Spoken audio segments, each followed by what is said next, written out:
quando você pega Estados Unidos, o mundo como um todo está vivendo um momento de inflação alta. E muito da inflação vem por conta da guerra Ucrânia e Rússia, porque a Rússia e a Ucrânia elas são grandes produtoras de petróleo, gás, trigo, milho, e diversos ativos, diversos commodities importantes para o mundo.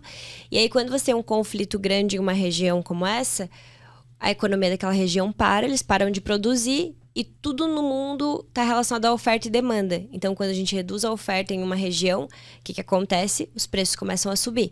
Então, a gente está vendo uma inflação hoje no Brasil e nos outros lugares do mundo que não se deve simplesmente a uma movimentação da demanda. Tem muito a ver com uma relação de oferta.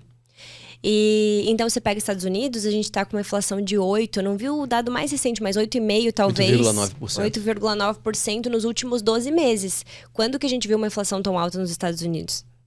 Você pega a Europa está passando por uma crise gigante, né? Porque eles são muito dependentes da Rússia por conta do gás. Eles utilizam muito gás e eles compravam muito gás russo. Agora eles estavam até tentando reduzir o quanto vinha do gás da Rússia, enfim, mas no fim acaba voltando tudo para lá, porque aí a Ásia vai acabar comprando da Rússia agora, e aí eles acabam comprando o que vem da Ásia, que no fim das contas acabou só saindo mais caro para eles. Então... Não, e é legal você falar disso, Ana, porque às vezes as pessoas olham, só o Brasil é ruim. Só o Brasil tem problema. Eu vi, falando sobre essa questão do gás, por exemplo, a Alemanha, 55% do gás da Alemanha vem da Rússia. E eles vão passar por um inverno agora.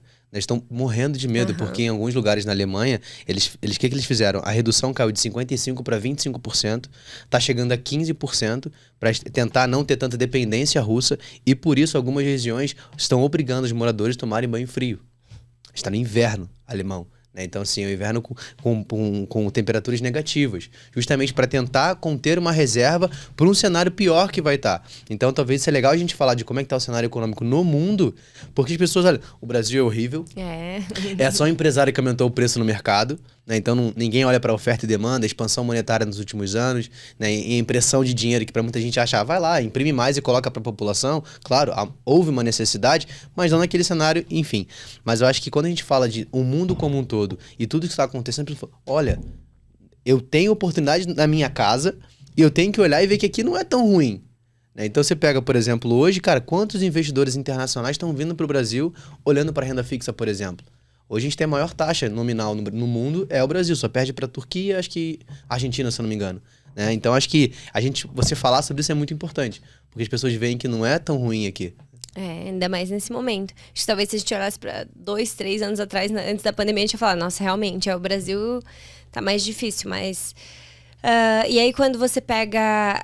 Tem essa questão da inflação, e, no fim, tudo volta para a relação de risco-retorno dos investimentos. Então, nos Estados Unidos, a gente está começando a ver um aumento da taxa de juros lá.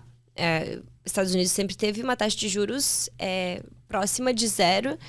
E agora a gente provavelmente vai ter mais um aumento de 0,75 na próxima reunião. E talvez chegue a próximo de 2, 3, 4% no final do ano, no ano que vem. E a gente imagina, você ter uma taxa de juros nos Estados Unidos de 3, 4% e você conseguir ganhar num título de renda fixa nos Estados Unidos, ganhar 4% em dólar, 3% em dólar, 5% em dólar. O que os investidores vão começar a fazer? Migrar dinheiro para os Estados Unidos. E aí, isso pode ter um impacto aqui no Brasil. Nos investimentos, em qualquer tipo de investimento, porque todo investidor vai acabar migrando para renda fixa lá. Então, é algo que a gente pode estar olhando. A Bolsa Americana, por exemplo, acho que deve já ter caído esse ano uns 25%, 30%. A Bolsa de Tecnologia talvez até um pouco mais, a Nasdaq. E isso acaba sendo oportunidade também. Lá, a gente está num momento um pouquinho diferente daqui. Aqui a gente está no final do ciclo da alta de juros.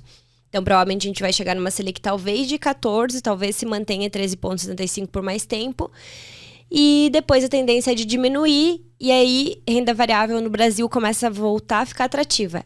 Na Bolsa Americana, Estados Unidos, a gente está no início do ciclo da alta de juros. Então, talvez a Bolsa lá continue caindo por mais tempo. Isso é especulação minha, né? Mas no fim das contas é isso que pode acontecer, provavelmente dependendo do que acontecer no cenário. Então, vale a pena comprar a Bolsa Americana? Eu acho que vale. Mas você tem que fazer o quê? Comprar aos poucos. Então, eu tenho 10 mil para comprar em Bolsa Americana. Eu vou comprar em 4 vezes, até o ano que vem. Porque aí eu vou comprando aos poucos e não tem como acertar o fundo do poço, mas pelo menos eu vou fazer um bom preço médio de compra. Acho que isso que é importante. Mas acho que vale a pena olhar muito agora para internacional por conta disso. E aí tem a questão agora da China e Taiwan. O mercado financeiro não está falando muito disso e não se assustou tanto ainda com isso. Se houvesse nem sei o que poderia acontecer assim, mas se houvesse uma crise muito mais forte lá, talvez uma guerra, uma paralisação forte na economia chinesa, isso seria bem ruim para o Brasil, mas seria bem ruim para o mundo todo. Então, a gente vai ter que ver o que vai acontecer para ver se vai ter algum reflexo, mas no momento o mercado não está olhando tanto para isso com preocupação. Mais para frente, talvez a gente possa acabar se preocupando mais, né? Como foi com Ucrânia e Rússia.